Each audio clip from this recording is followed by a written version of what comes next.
ఆశీర్వాదాలు ఇవ్వడంతో పాటుగా మనందరి లక్ష్యం ఒకటే కావాలా.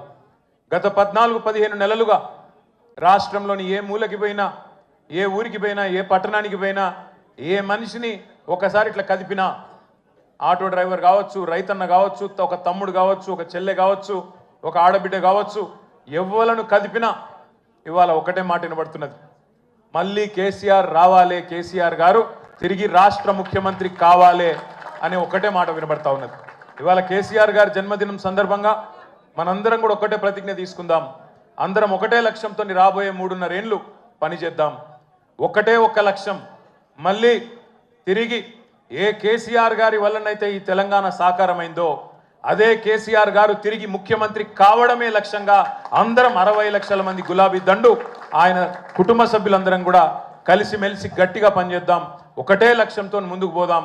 రెండో ఆలోచన లేకుండా, రెండో అభిప్రాయమే లేకుండా అందరం కూడా ఆ మహానుభావుడికి ఇచ్చే కానుక, ఆయనకు మనం ఇచ్చే బర్త్డే గిఫ్ట్ ఖచ్చితంగా మళ్ళీ తిరిగి తెలంగాణ అనే పసిగుడ్డును తండ్రి చేతిలో పెట్టడమే మనం ఇచ్చే గిఫ్ట్ అవుతుందని చెప్పి మళ్ళొకసారి మీ అందరికి కూడా గుర్తు చేస్తూ ఇంత